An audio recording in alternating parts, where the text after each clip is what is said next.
Hello, नमस्कार, सत श्री अकाल, आदाब। मेरा नाम है राजेंद्र सिंह ठाकुर और आप सुन रहे हैं रेडियो भारती पॉडकास्ट का विशेष प्रोग्राम कहानियां जो कुछ कहती हैं। लोगों के कोमल मन में बातों को गहराई तक पहुंचाने का तरीका कहानियों से बेहतर और क्या हो सकता है। खासकर पंचतंत्र की कहानियां जिसमें बेहतर सीख, संस्कार व जीवन में अच्छी चीजों की ओर बढ़ने की प्रेरणा मौजूद होती है। 5 भागों में बटी पंचतंत्र की कहानियां ही हैं जो दोस्ती की अहमियत, व्यवहारिकता व नेतृत्व जैसी अहम बातों को सरल और आसान शब्दों में लोगों तक पहुंचाकर उन पर गहरी छाप छोड़ जाती हैं। शायद यही वजह है कि अक्सर बचपन में सुनी कहानियां और उनकी सीख जीवन के अहम पड़ाव में मार्गदर्शक के रूप में भी काम कर जाती हैं।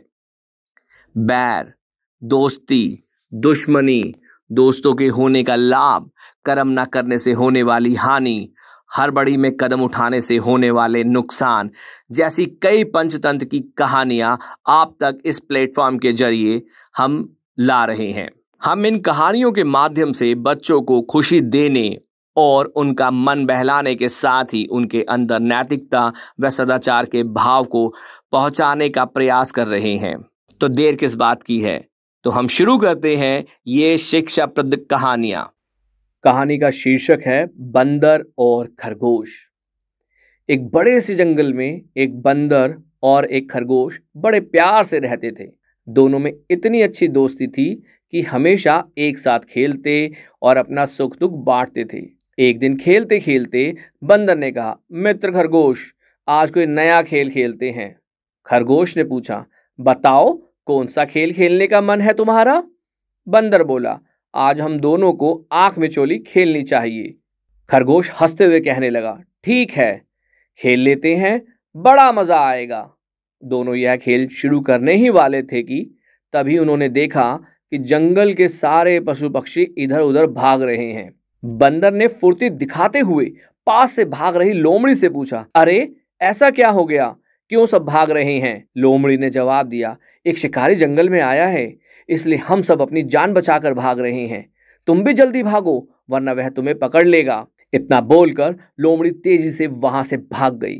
शिकारी की बात सुनते ही बंदर और खरगोश भी डर कर भागने लगे। भागते भागते दोनों उस जंगल से काफी दूर निकल गए। तभी बंदर ने कहा, मित्र खरगोश, सुबह से हम भाग रहे हैं, अब शाम हो चुकी है, चलो थोड़ा आराम कर लेते हैं, मैं थक गया हूं। खरगोश बोला, हाँ, थकान ही नहीं, प्यास भी बहुत लगी है, थोड़ा पानी पी लेते हैं, फिर आराम करेंगे। बंदर ने कहा, प्यास तो मुझे भी लगी है, चलो पानी ढूंढते हैं। दोनों साथ में पानी ढूंढने के लिए निकले। कुछ ही देर में उन्हें पानी का एक मटका मिला, उसमें बहुत कम पानी था। अब खरगोश और बंदर दोनों के मन में हुआ कि अगर इस पानी को मैं पी लूंगा तो मेरा दोस्त ही प्यासा रह जाएगा। अब खरगोश कहने लगा, तुम पानी पी लो, मुझे ज्यादा प्यास नहीं लगी, तुमने उछल कूद बहुत की है, इसलिए तुम्हें ज्यादा प्यास लगी होगी।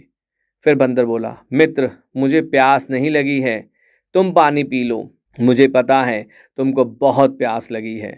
दोनों इसी तरह बार बार एक दूसरे को पानी पीने के लिए कह रहे थे। पास से ही गुजर रहा हाथी थोड़ी देर के लिए रुका और उनकी बातें सुनने लगा। कुछ देर बाद हंसते हुए हाथी ने पूछा, तुम दोनों पानी क्यों नहीं पी रहे हो? खरगोश ने कहा, देखो ना हाथी भाई, मेरे दोस्त को प्यास लगी है लेकिन वो पानी नहीं पी रहा है। बंदर बोला, नहीं नहीं भाई, खरगोश झूठ बोल रहा है, मुझे प्यास नहीं लगी, इसको प्यास लगी है, लेकिन यह मुझे पानी पिलाने की जिद कर रहा है।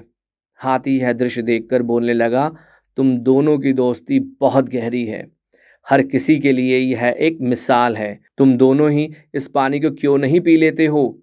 खरगोश और बंदर दोनों को हाथी का सुझाव अच्छा लगा। उन्होंने आधा आधा करके पानी पी लिया और फिर थकान मिटाने के लिए आराम करने लगे। कहानी से सीख, सच्चे दोस्त हमेशा एक दूसरे का ख्याल रखते हैं। सच्ची दोस्ती में स्वार्थ के लिए कोई जगह नहीं होती। आप सुन रहे थे रेडियो भारती का पॉडकास्ट पंचतंत्र की कहानियां।